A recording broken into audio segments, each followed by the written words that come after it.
Okay, and we're live on the Niche Agent. So today we've got a special guest for you. It's someone outside of real estate, so I always want to bring in someone different just to give you a different perspective. So today we got Chyz from CM2 Media. So Mark, you're actually a partner of the Niche Agent, so we wanted to have you to talk about some of the really interesting marketing techniques and things that you do for your clients and some of the things you've helped me with. So Mark, why don't you take a second and tell us a bit about yourself and why you're here? It's a pleasure to be here. Thanks for having me, and it's great to be a part of the Niche Agent. CM2 Media is a service-based agency. We pride ourselves on making sure that our clients get the maximum of their service. We specialize in web, graphic design, video production, and search engine marketing and SEO. Okay, so for you, a lot of your business is localized marketing, and I wanted to talk about localized marketing and how agents can kind of use those services for their own business and how they can grow their business. So why don't we go into a bit about that? Localized marketing is vitally important in today's, especially web world. I mean, that's the only place to be found. I mean, gone are the days where people call things, the yellow pages, the phone book. It's Googling or finding things on search engines, and it's vital to any business success now to have a local presence. You can't just be lumped in with a bunch of bigger companies or any of the giants and hope that people are really going to find you, whether it's on their smartphone, whether it's on their computer at home. Yeah. And a lot of people still think of bricks and mortar businesses and they think they've got to have systems and marketing techniques in place for a bricks and mortar business, but the online world has totally changed that. The online world has made the type of business is you should be specialized to your type of business, right, which falls right into the niche idea. Yep. But there's so many different aspects and avenues and ways to market your business. A lot of people think that the guerrilla marketing idea is gone, which localized delivery, print materials, things like that. Some people think everything is digital anymore, and a lot of it is based on smartphones and touchpads. But you really, if you are a small to medium localized business, you really have to get out there and put yourself into the market for people to still talk to you. I mean, real estate itself, things that still sell are people's faces of an agent, of having a trust factor in that. And if you don't put that out there into a localized market, you're probably gonna not succeed.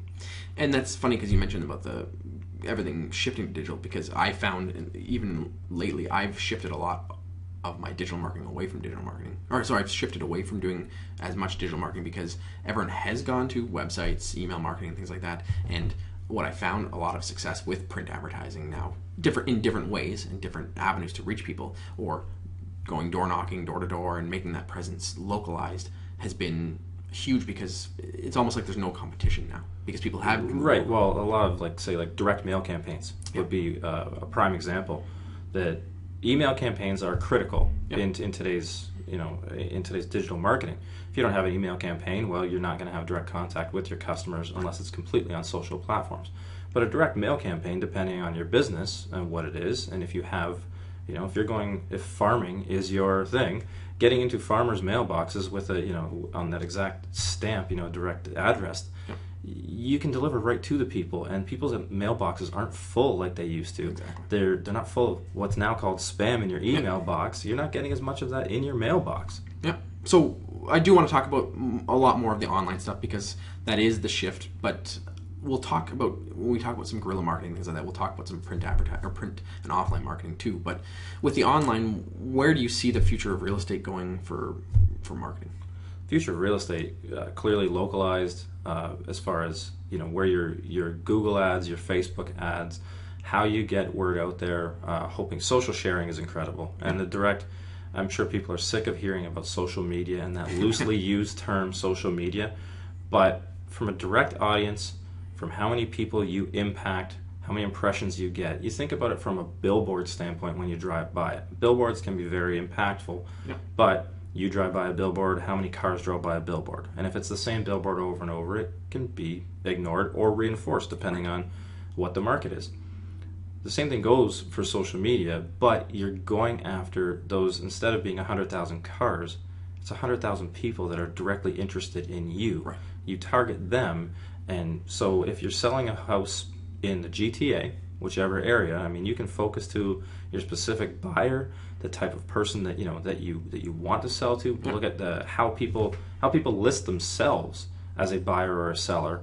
You can target and go after it that way. So I guess to sum up the localized real estate marketing would probably be to say that make sure that you get to know your target, go after your target, go after the specific person, the specific buyer in the specific area, or the specific seller, depending on what you're doing. Yep. You can target these things. You can narrow it down to an exact person, and don't spend a bunch of dollars on a blind. I'm going to advertise to 100,000 unknowns. Right. If you're going to advertise to 200 people that are your exact client, it's a much better approach, because if you get 10 leads off of that 200 people, you should be converting those. Yep.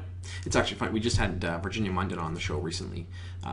One of her things was she went from spending over $100,000 a year in print advertising, and she said she wasn't getting business from it. She said they couldn't track it. They didn't know where things were coming from, and she had switched into digital marketing, and she's been using Facebook to generate business, generating agent-to-agent referrals, and she'd said she'd made over, I think she said $362,000 last year, and 36 referrals from agents from using Facebook.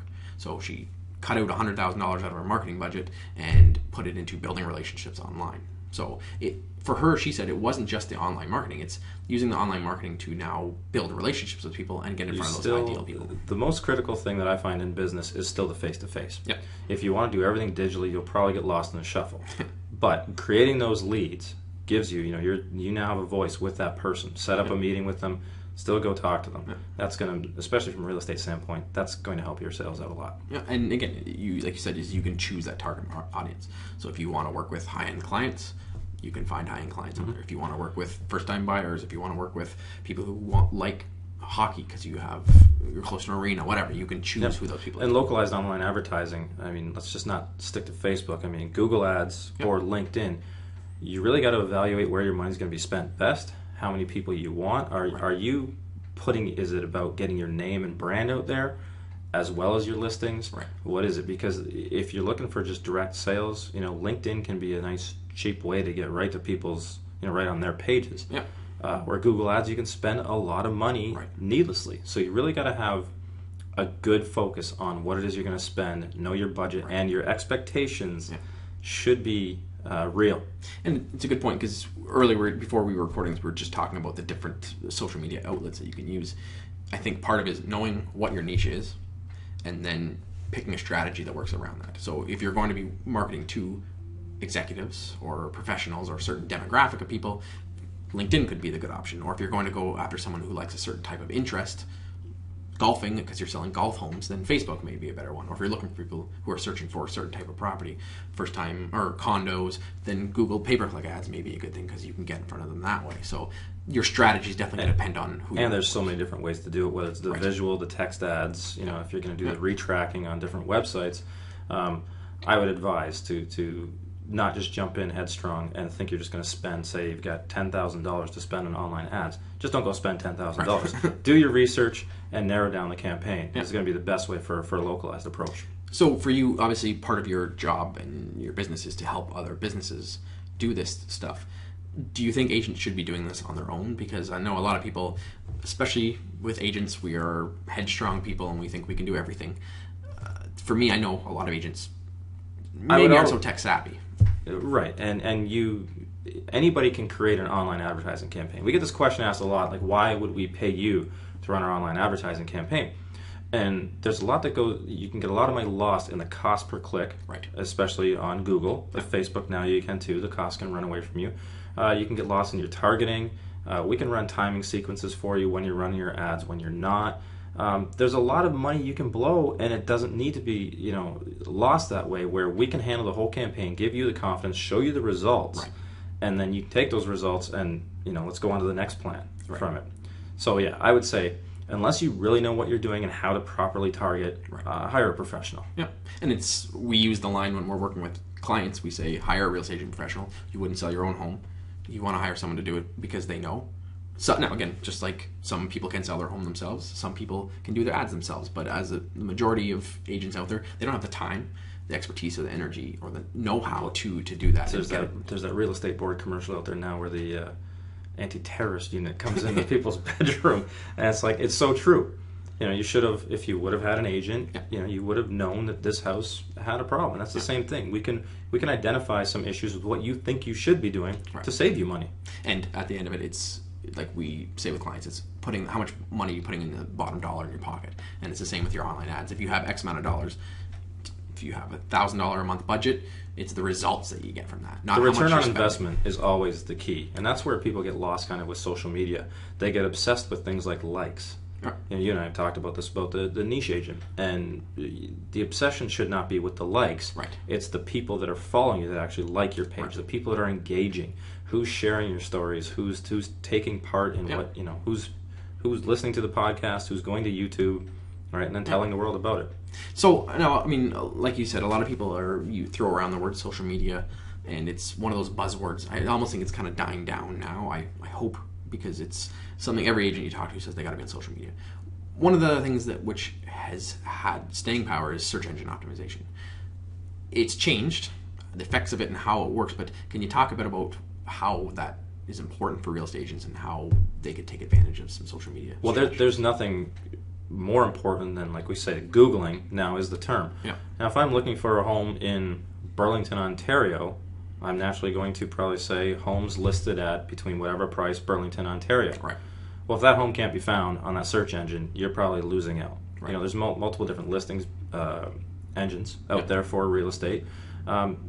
Those have to be optimized. If you have a common thing is the URL, right? But that stuff helps you with search engine optimization.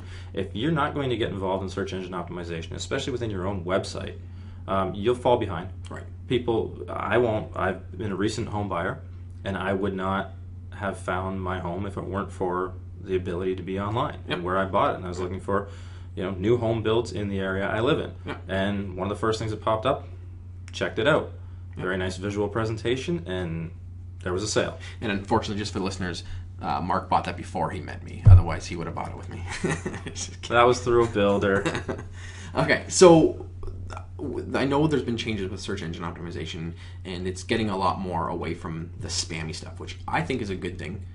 Most businesses agree it's a good thing, because what it does is it's leveling the playing fields. You still have to know a lot about it, but you don't have to be doing crazy tactics, sending 1,000 backlinks to your site and getting people posting all over it. It's more real. It's very content based now. Right. Google made these changes last August that to avoid the robots and the people that were faking it, to allow people to really put a good effort into building a solid website and communicating their key terms, right? Having real content about those key terms. If it's a real estate listing, where are you listed, the area, the address, what its features are. These things all would have to appear on the listing and on your blog. Right. And it made blogging much more important as well, to not just be a tool to put out a bunch of keywords out there. Right. You had to have content that was focusing on it. They've narrowed down the amount of times you can mention a word, because people don't speak, write like, by putting, real estate house for sale 50 times in a 300-word.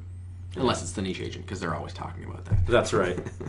And again, for niches, that's even more important and ever more critical, because if you do have a niche, whether it's farms, whether you're working on condos, whether you're working on investment properties, waterfront properties, whatever it is, that gives you a lot more opportunity now, because you can provide that custom content. It's not just general real estate stuff. It gives you an opportunity to become that specialist. You should be the specialist anyways, so you should know the content. Well, from a search engine standpoint, without just talking aloud about this, like if you were just a condo person and your blog featured articles about a bunch of condos and mentioning condos, and I do condos in Toronto, you're going to appear a lot better on search engines than just somebody who is a real estate agent in Toronto. Yep. And I know a lot of agents use templated websites, which is fine if you're getting started, but if you really want to get good at your niche or get good at online marketing, those templated websites all have the same thing, the same articles, the same things that are all across the board. And they cover everything. The way they submit to the search engines is identically the same as well, right. Which is a problem, because then you're lumped into everybody else that's doing the same thing. Right. So having a niche, again, which I've said 1,000 times, is going to help you differentiate yourself. It's not going to only help you offline, it's going to help you online too. Yeah. So some of the strategies that people use is, like we talked about, is guerrilla marketing. Can you talk about some strategies that agents could be using, or that you've seen have worked, or that you've used, and even outside of other businesses? Well, the person-to-person thing, if you still have the time, meeting people, scheduling networking meetings, right. Putting yourself out there. Business cards are so cheap today, and a lot of people think they don't need them because you can just find people online. I will guarantee you most people still have business cards they collected a year ago. Yeah. They may dig through them. They may have them in their wallet. Business cards are critical from a guerrilla marketing thing. Local posters, local billboards, local bus ads. These things, facial recognition, and the trust factor is still there.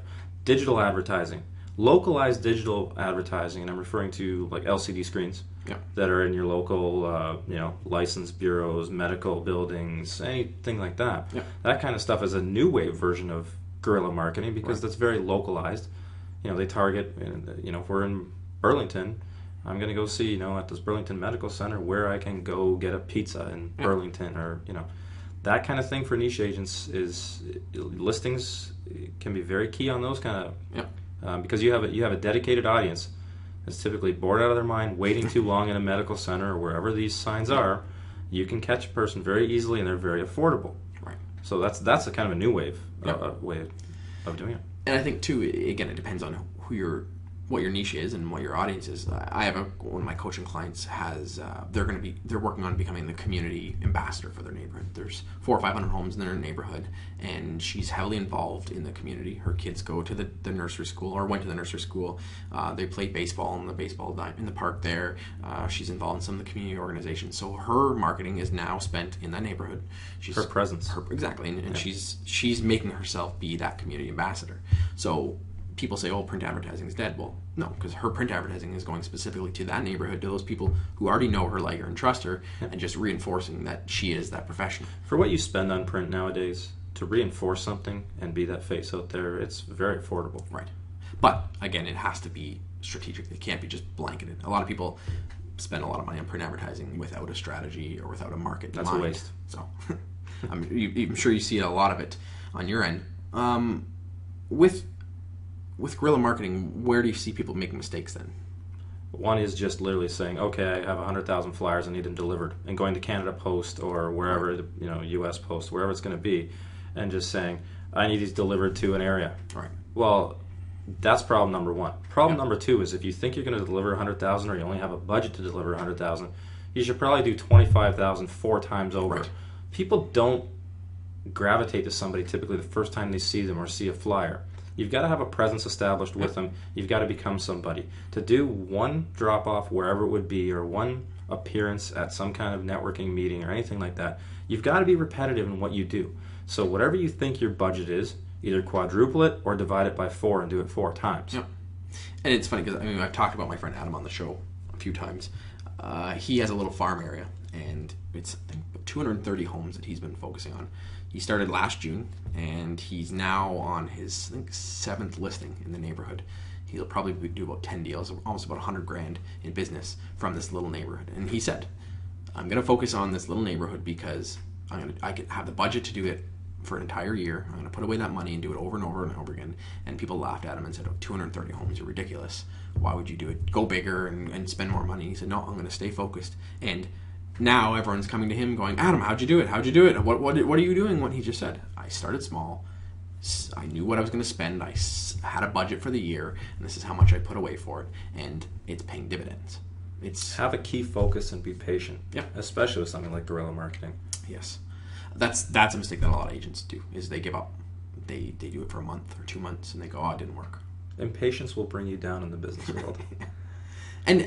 And we've talked, on the show, we've talked about many strategies that you can use for now business, but I think it's also important to have those longer-term foundation-based businesses where you're building that reputation, building your database, not just a deal around the corner. Real estate is so based on trust and referral that, you really have to be patient with it to put yourself out there and really get to understand who your client is. We said online marketing. We talked about some strategies, but where do you see the future of things going? We'd mentioned before mobile marketing, things like that. Where do you see some avenues that agents could pick up on that haven't been overused or that? Well, mobile marketing. If you're not going to be doing any mobile marketing, and especially like with your website, to have it mobile friendly. Right. When people think mobile friendly, literally it means scaling down the content. Now, to do it right, scaling down the content that if I am driving by this area, I want to find something. I find your website. I get the basics of what I need from a mobile marketing standpoint. Google is now doing search engine marketing from a mobile standpoint, and they're actually identifying, is your site properly formatted for mobile? is the information condensed for mobile, right, to display exactly what you need. Yeah. So if you think you're going to put out, the old days, especially from a search engine standpoint, used to be the more content, the more pages you had, the more likely you are to be found. Right. That's not the case anymore, and especially from a mobile standpoint. So you really got to make sure that your site is mobile friendly and that it displays correctly. Nothing looks more foolish than having a site where pictures are running off the device. Right. There are ways and tools and programming to get these things to show up properly on every device. And if your menu system doesn't work, people will go away from you and you've just lost a potential sale. Right. If you're not into mobile marketing now, you better get there in the next year because you'll be lost. Do you have any stats so people can know? Because I know some of the stuff and how important it is, but how many people are actually using mobile marketing? Because some people don't realize. Well, from a search standpoint of using their phones and their touchpads, most recent 50 to 60% of people find something via mobile. Yeah. Right, and that's only going up. Yeah. Because more people have these devices, or they're more reliant, and they become much more friendly to use, and the networks are much better. Right. People are now using these things, and Apple, what they just came out with is the interactive system. The next wave is that your phone, computer, and touchpad will all interact together. So that's only going to push things more to the mobile side. Right. And eventually do away with what we know as computers. Yeah. So, very rarely, I don't know anybody other than a couple people in my office that have PCs. They'll still always have their place, I think, but most people from their personal use are switching to laptops. And even that, desktop working stations will, in some way, shape, or form, will be there. But the way most people find information, people's attention spans are very small now. Yeah. They want simplicity. They want to find it now. They want it on their phone immediately. They want it on their touchpad immediately. So that is the direction. Yeah. There's no other way to say it that get mobile friendly. So other than just having a mobile friendly website, which they could get from someone like you to build them that, or other services and providers, but what else should they know about going mobile friendly or doing their online marketing? Targeting.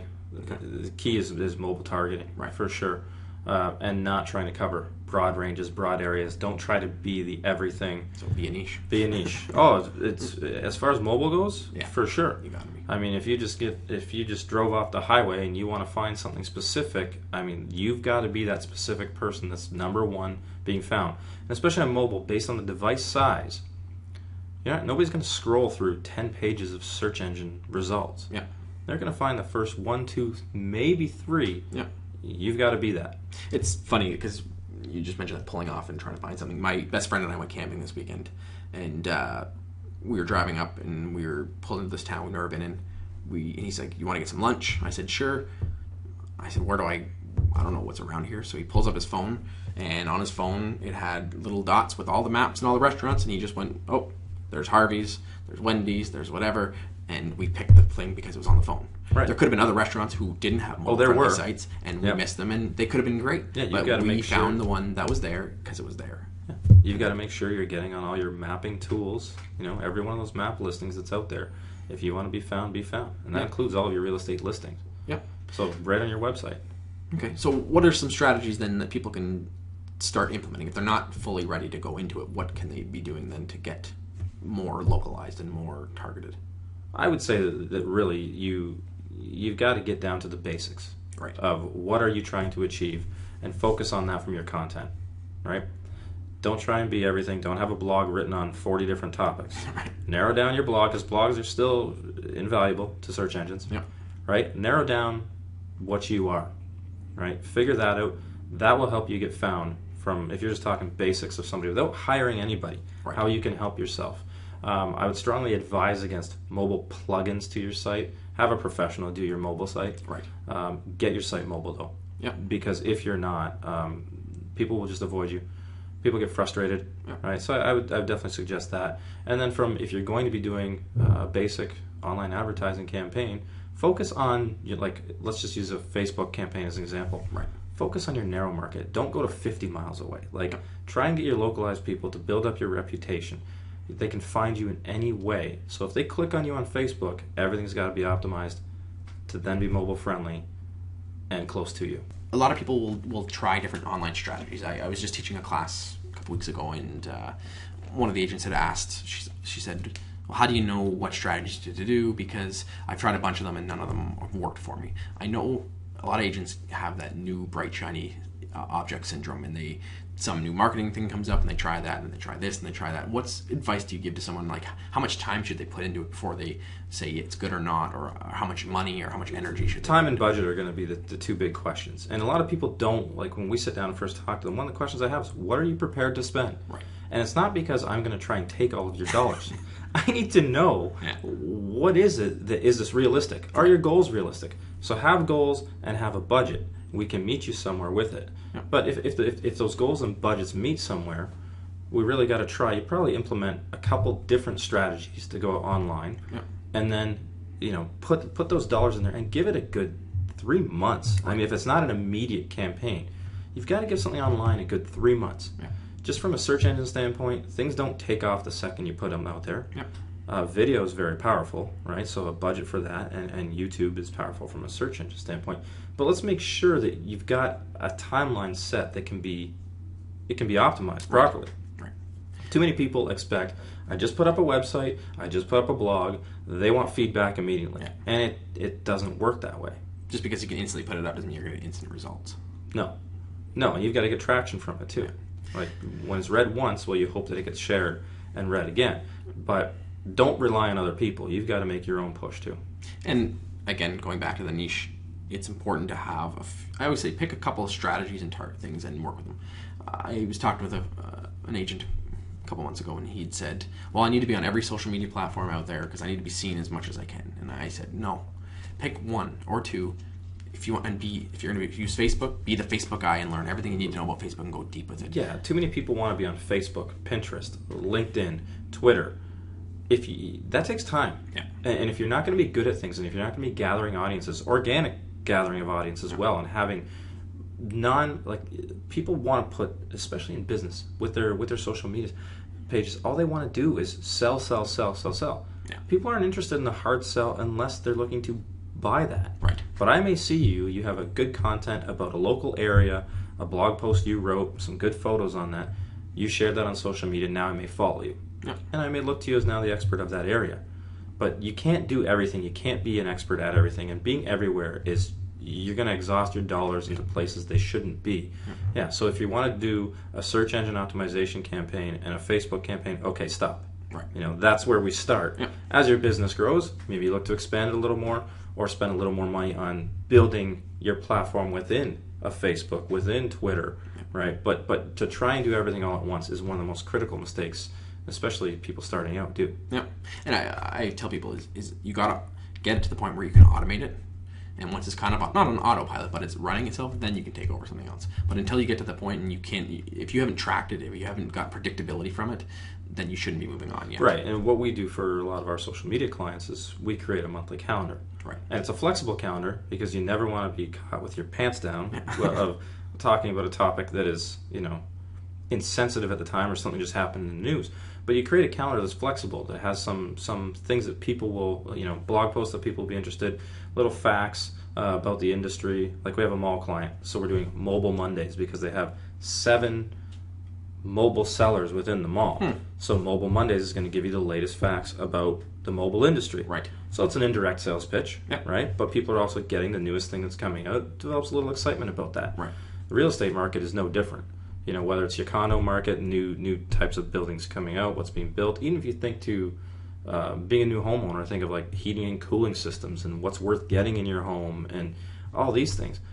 Giving that kind of information can really help, rather than just being such a salesperson. Yeah, and I've always have other guests on too. If you are afraid of coming up with all that content yourself and you're not sure if you can every week come up with something, bring on, if you have preferred vendors, if you got lawyers, if you got home stagers, if you got contractors and things like that, have them come on, have them write blogs for you. Exactly what we're doing right now. Exactly. So there's a lot of strategies you can use.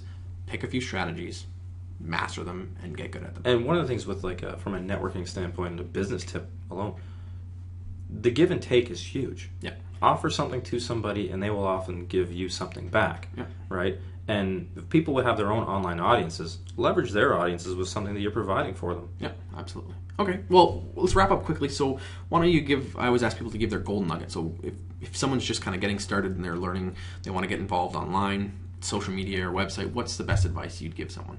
have a business plan, and then from there, sit down and talk to somebody as a professional, even if it's just picking their brain. But have a clear budget in mind that's solely marketing based. Don't go into business. I see this a lot in restaurants, that they put all the money into the upfront, the look, the aesthetics of it, and they don't put money aside for marketing. Well, how's anybody going to know where to find you? So in real estate, in that, like, make sure that you've got the materials to back where you're trying to sell, what you're trying to do. That marketing budget is going to be critical to your success, and don't expect an immediate, windfall of things. Be patient with your plan and execute it, and you'll, if you keep pushing, you'll succeed with it. Awesome. That's great advice. So for the listeners, if they want to check out what you're doing, check out some of the marketing stuff. I mean, obviously you've helped me with this. You've been crucial with me getting this off the ground. If people want to see how you can help them, if they're just interested in getting information, what's the best way for them to do that? Email or phone call. Visit our website. It's CM2Media.ca. I'll give my phone number on here. Okay. You can call me directly at 519-981-3090. And your website again, just so... CM2Media.ca. All right, Mark. Well, we appreciate you being on the show. And as the listeners will see what the work you've done with me on this, they can see the kind of work you've done and check out some of the other stuff on your site and see some of the people you've helped. And if they have any questions, they can connect with you. And we look forward to having you back on the show another time. I'll definitely do it again. I appreciate it. Thanks a lot. Thank you.